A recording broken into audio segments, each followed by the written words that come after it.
Hello, Nevadans. What's up, Mom? First, I want to welcome you all to the heart of Nevada's 4th Congressional District, which I'm so honored to represent in the United States Congress and to call my home. I was born and raised here, and I spent over a decade leading the largest job training program in Nevada and represented this area in the state Senate for 8 years, with 4 of those years as the first African-American majority Senate leader. As we welcome our next vice president, and she will be our next vice president, I'm incredibly excited for the opportunity to highlight how a Biden-Harris administration will move our country forward. I think we all know that the current administration has been misguided, divisive, and lacks empathy, which speaks to why it is so critically important that we do everything that we can to make sure that Joe Biden and Kamala Harris are in the White House come January 21st, 2021. But this election is bigger than politics. It's about people and about preserving our American way of life. Voting rights and civil rights are on the ballot. Health care is on the ballot. Climate change is on the ballot. Education and job creation is on the ballot. All of the most pressing issues of our lifetime are on the ballot. But in order to make sure that these issues are addressed, we have to continue to turn out in numbers never before seen to make sure that the current occupant of the White House is a one-term president. And we matter because we have the power to do just that. Because when we vote, Donald Trump and the Republicans in Congress lose. Here in Nevada, we've had the highest rate of unemployment in the country. And when hardworking Nevadans lost their unemployment benefits, Trump said, "It is what it is." That's not leadership. That is not what our country or the people here in Nevada deserve.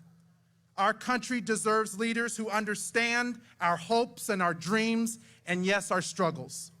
We need leaders who understand that this virus won't simply go away, and that in order to crush the virus, we need to listen to the experts and trust science. We need leaders who have the experience of fighting for those who can't afford to pay their rent, put food on the table, or purchase life-saving medication because they've lost their jobs. I know that Joe Biden and Kamala Harris will be those leaders. That's because we know Joe Biden and Kamala Harris, but more importantly, they know us. And Joe's choice to have Senator Kamala Harris as his running mate demonstrates his commitment to the communities that have been most underserved during this pandemic. These communities are predominantly communities of color, and if we want to not just build back better, but build back in a more equitable and inclusive manner, then we need to make sure that all communities are included in our plans for recovery. Now, I don't believe that going back to normal is enough, because normal wasn't all that great for a lot of families and a lot of workers and a lot of small business owners that have struggled even before the COVID. So we have to make sure that every single American is included in our plan to build back better. That's why I am so excited to have Senator Kamala Harris back in Nevada, because she understands the need to address income inequality, social injustice, and health disparities, because she's fought for these issues her entire career. Her selection will honor the legacy of so many who have toiled for justice, equality, and representation. She's now the promise of the legacy of those who came before her. And I'm particularly happy that my wife, daughter, and son are here along with my mom and brother, and that they get to witness history being made again. We're 1 week away, Nevada, from the most consequential election of our lifetimes, and we have to do everything that we can to make sure that we do everything possible everything to turn out every possible vote. Because when we vote, we win. So join me in welcoming our next Vice President of the United States, Senator Kamala Harris.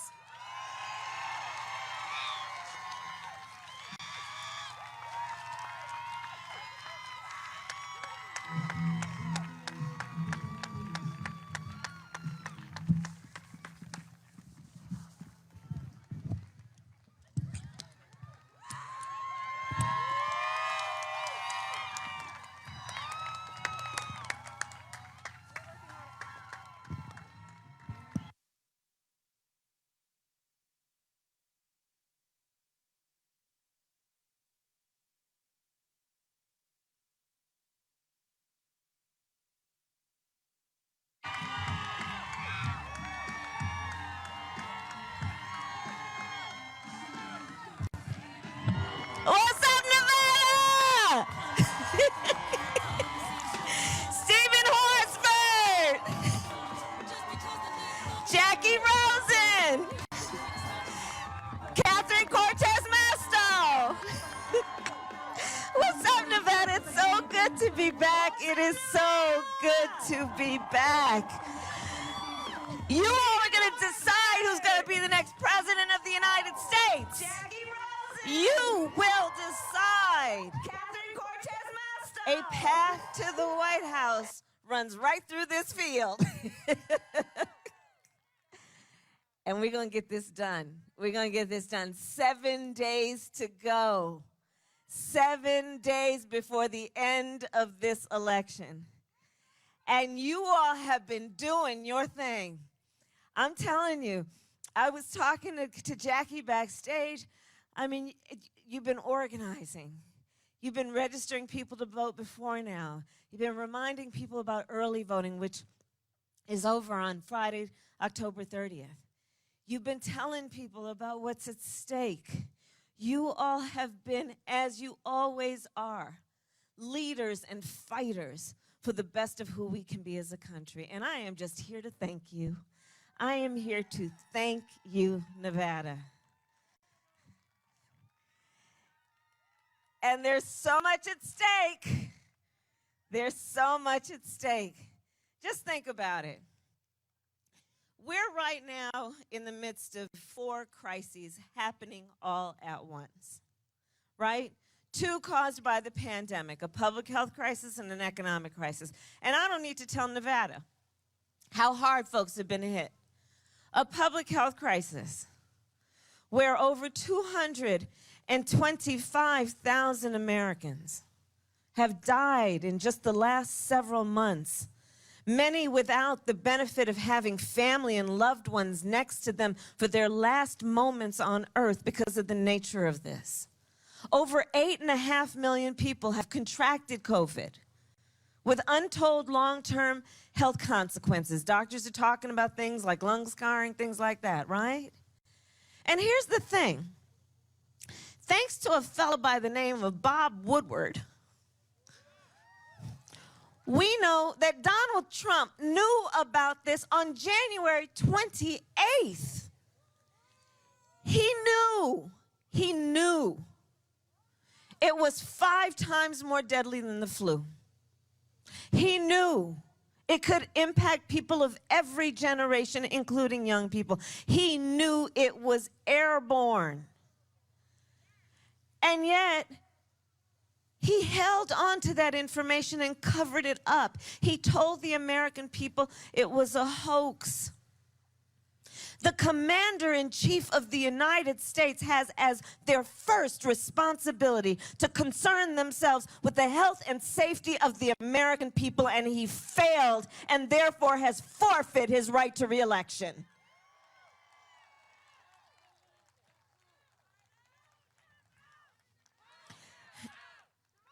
And we are here to vote and make sure everyone does. That's right. But let's just think about this, right? So this pandemic has hurt so many people. And we have a president of the United States who suggested that you're on one side of his ledger if you wear a mask and on another side of his ledger if you don't. We have a president of the United States who in the last debate with Joe, did you see that? Joe just did his thing. Joe did his thing. And the president had the nerve to say we're rounding the corner. Meanwhile, here in Nevada, 1 in 7 families is describing members of their household as being hungry. Here in Nevada, 1 in 7 households is describing a difficulty paying the rent if they were able to pay it at all last month. 1 in 4 small businesses is out of business. And he said, we're rounding the corner? Come on, man. Come on, man. That's a Joe Biden term. Come on, man. A public health crisis. And in the midst of this pandemic, on the one hand, you have Joe Biden who is saying, we will expand the Affordable Care Act, which he and President Obama created, which brought health care to over 20 million people. Joe Biden is saying, we will continue to protect people with pre-existing conditions. How many of us know somebody who has diabetes, high blood pressure, breast cancer, lupus? And Joe Biden is saying you will continue to be protected. Joe Biden is saying that we know we also need to bring down Medicare eligibility to age 60. Joe Biden is saying, let's bring down prescription drug costs. Let's lower premiums. Joe Biden knows that when we're talking about health care, you know, the body doesn't just start from the neck up. We also need to address health care from the neck up and not just the neck down. That's called mental health care. On the one hand, you have Joe Biden, and the voters have a clear contrast. Because on the other hand, you have Donald Trump, who right now with his boy Bill Barr is in the United States Supreme Court trying to sue to get rid of the Affordable Care Act. And you know, it's an interesting thing that we have all observed. Ever since Donald Trump started running for office, have you noticed how he has this weird obsession with getting rid of anything Barack Obama created? We don't need presidents with weird obsessions, do we? No, we don't want that. He's trying to get rid of a cause over 20 million people to lose their coverage in the midst of a pandemic, that has now classified an additional 8.5 million Americans with a pre-existing condition called COVID. If there is no other reason to elect him out of office, that is one. We are in the middle of crises because of the pandemic, an economic crisis that people are comparing to the Great Depression. Again, we look at the numbers here in Nevada. I was with the Unite Here workers earlier today. We look at all SEIU brothers and sisters, right? We look at all the working people who are struggling. We are in a moment where it has highlighted in many ways this virus. In my opinion, it has been an accelerator, meaning people who were doing badly before are doing even worse. It has now highlighted the fact that we have to get to an America where everyone has paid sick leave, paid family leave, paid to do their work, but also to have the benefits that any working person should have when we recognize the dignity of the work. But an economic crisis of proportions we have not seen. Again, a clear contrast. Because on the one hand, you have Joe Biden, who when asked about, well, how's the economy doing? How do you measure how well the economy is doing? Joe asks, well, tell me how working people are doing. How are working families doing? Joe Biden says that we're not going to raise taxes on anyone making less than $400,000, and we are going to create a middle-class tax cut, and we are going to make sure working families don't pay more than 7% of their income in child care, and we will make sure that first-time home buyers have a $15,000 tax credit for down payment and closing costs, knowing that is the best way working people can have intergenerational wealth. On the other hand, you have Donald Trump, who, when you ask him, how's the economy doing, he wants to know, well, how's the stock market doing? He cares about how rich people are doing. One of his first initiatives was to pass a tax code benefiting the top 1% and the biggest corporations of America. There's a clear contrast, because in a Biden-Harris administration, we're about to get rid of that and invest that money in working people, invest that money in building infrastructure, invest that money in what we know needs to happen to support the folks who have built the middle class of America. There's a clear contrast in this election. A public health crisis, an economic crisis, a long overdue reckoning on racial injustice in America. And on the one hand, you have a Joe Biden, who is a student of American history. He is a truth teller, and he has the courage to speak the phrase, Black Lives Matter.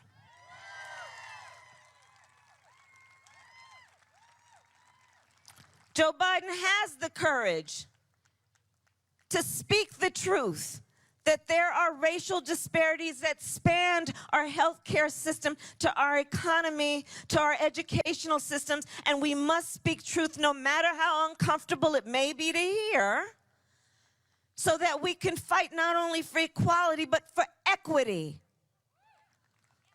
Joe understands that. He understands we need to have a criminal justice system that is true to that concept of equal justice under law, and it needs to be reformed to the point that we get rid of mandatory minimums, that we decriminalize marijuana, that we expunge the records of those who have been convicted for marijuana offenses, that we shut down private prisons, that we get rid of cash bail, because it is not only a criminal justice issue, it is an economic justice issue. Joe understands that. He understands on the issue of policing. We got to speak truth about it. And there needs to be consequence and accountability when anyone breaks the law, including a police officer. And so Joe says, we will ensure that there will be a ban on chokeholds and carotid holds, because George Floyd would be alive today if that were the case. Joe says we will have a national registry on police officers who break the law, so they can't get fired in one place and then pick up and move to another place to get hired. Joe understands these things. On the other hand, you have a Donald Trump, who, remember, at the debate before last, was given an opportunity in front of 70 million Americans to condemn white supremacists, but refused to do that, and then doubled down and said, stand back and stand by. And it wasn't like this was just a one-off.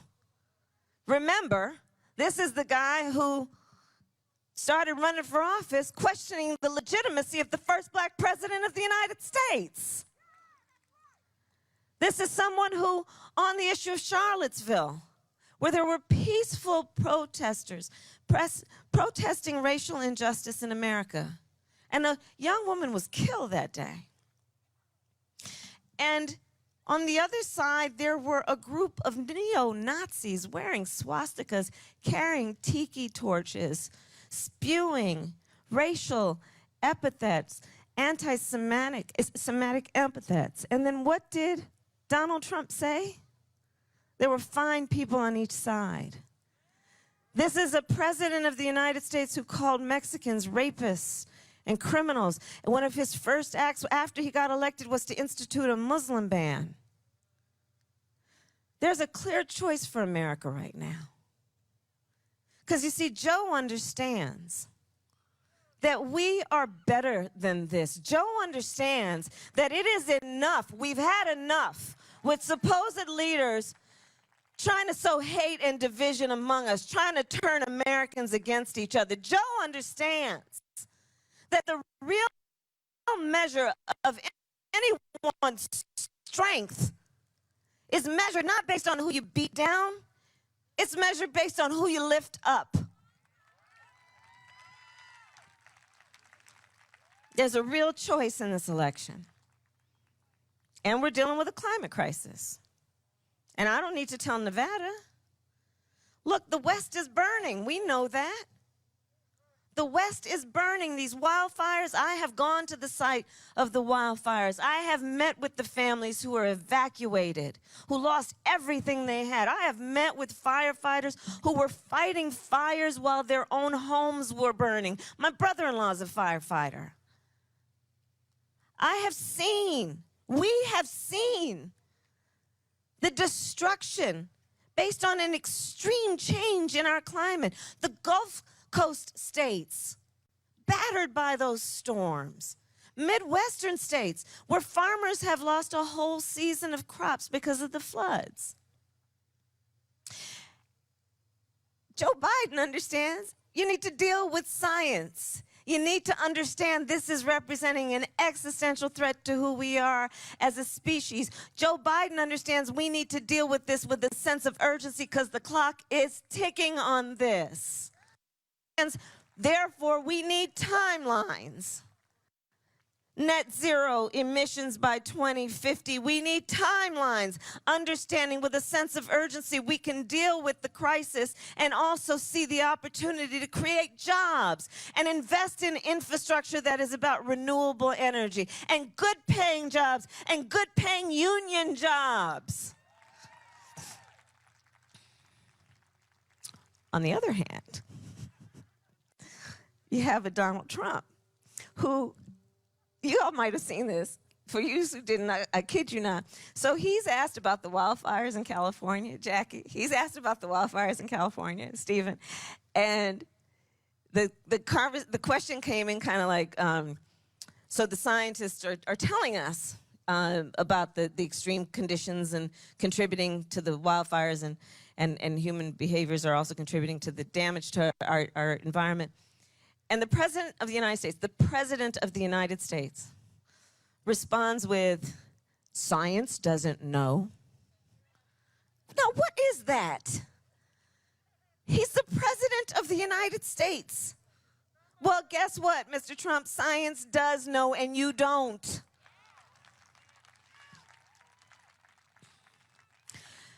So there is so much at stake in this election. And again, I'm here to thank you guys, because look, I'm traveling around the country. I've been spending time all over, you know, in Florida and North Carolina. I was in Ohio and Michigan. And here's the thing, Georgia, I was in Georgia. The thing that you guys know is that all over our country, there are people trying to mess with the vote. You know, even the President of the United States, as far as I'm concerned, at that first debate, stood on that debate stage and openly encouraged suppression of the vote, right? So, right. And so when we think about this election, we know we have to be organized. We know we have to be motivated. We know we have to spread the word. Because there are so many reasons for us to vote. Now, normally we think of one or two, but I actually think of 3 reasons why everybody should vote. One is, let's honor the ancestors. Let's honor the ancestors. We lost the great Congressman John Lewis this year, who was an extraordinary, extraordinary human being. John Lewis was a modern-day hero. He shed blood on that Edmund Pettus Bridge for the right for black people in America to vote. And John Lewis was a civil rights fighter. He knew an extension of that fight was his fight for marriage equality. He knew an extension of that fight was his fight for immigrants. He understood that. So let's honor the ancestors. Let's honor the ancestors when this year we celebrated the 100th anniversary of the 19th Amendment. All those suffragettes in their white, marching and shouting. Let's honor the ancestors. On that, let's also, you know, always remember history and facts. Black women couldn't vote until 1965. But let's honor the ancestors. That's a reason to vote. Another reason to vote, everything is at stake. Everything is at stake. You can go down the list. Everything we talked about, including is there going to be a president who cares about public education for our children and understands Betsy DeVos is not the right way to go? A president who cares about America's standing in the world, understanding the difference between our allies and adversaries. Everything is at stake. And that's a reason to vote. And the third reason to vote, I believe, is this. So traveling around the country, you know, ever since 2013 in particular, we can go back, but let's go just as recently as 2013. The Supreme Court, the United States Supreme Court, gutted the Voting Rights Act with a case called Shelby v. Holder. And when they took the teeth out of the Voting Rights Act and our ability to enforce accountability on states that had a history of discrimination, they took away that ability. And almost immediately thereafter, as many as 24 states started putting in place laws that were designed to suppress the vote, purging voter rolls, making it difficult for people to vote, targeting African Americans, Latinos, students, our Native brothers and sisters. And so much so that in North Carolina, the Court of Appeals said about the North Carolina law that it was written with, quote, surgical precision to prevent black folks in North Carolina from voting. And we've seen it happen throughout this election, right? Where people are trying to make it difficult. You see in like Texas, they were collecting the drop boxes. You see all over the country what they've been doing, right? Making people stand in line, shutting down some of the polling places, trying to confuse people. Even the President of the United States openly encouraging a suppression of the vote, messing with the post office. I mean, the post office? Like the best people in the world work for the post office. Messing with the post office? So on this point then, I think it's important to sit back and ask, why are so many powerful people trying to make it difficult and trying to confuse us about the integrity of the election system and our right to vote? Why are they doing that? And I think they know the answer, and we certainly do. They know we've got the power. They know we've got the power. They know when we vote, things change. They know when we vote, we win. So let us not let anybody ever take our power from us. And at election time, the power of our voice is our vote. And so we, Nevada, will do everything that is necessary to remind our neighbors and our family members and our friends and our coworkers, you've got the power. And don't let anyone take your power from you. The power is with the people. You know, people, these journalists will ask, well, what do you think is going to happen the day after the election? You know, all that's been going around, right? And here's what I say, and here's what I believe. America's democracy is as strong as our willingness to fight for it. We are prepared to fight for our democracy and the integrity of our democracy, and we will not let anyone make us feel weak or insignificant because we know the power is with the people.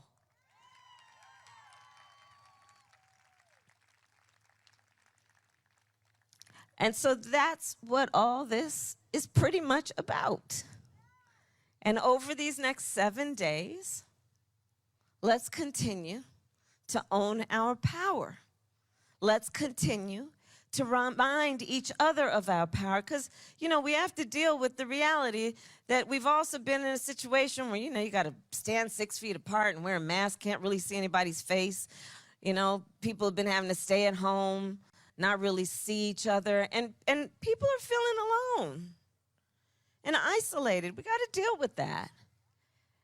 And so we're going to have to make the special effort to not let the circumstances of this moment disempower anybody. Let's let this moment be the moment that we rise to remind people of the strength of ourselves and each other.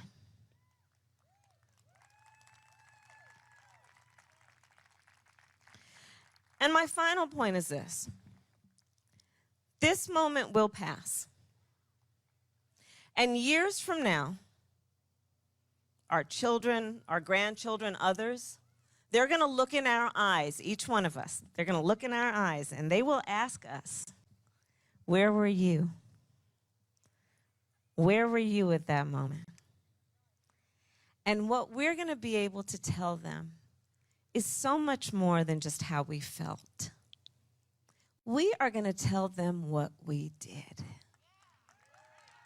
We are going to tell them we were hanging out on this particular afternoon in this field with Jackie Rosen and Stephen Horsfeld, and Kamala was on this stage walking back and forth. We're going to tell them that we organized, that we emailed, that we called, that we texted everybody we know multiple times, and we were okay if they got sick of us because we knew they'd come back around. We will tell them that we stood up and we fought for this country we love. And we will tell them we elected Joe Biden, the next president of the United States. Thank you, Nevada. Thank you.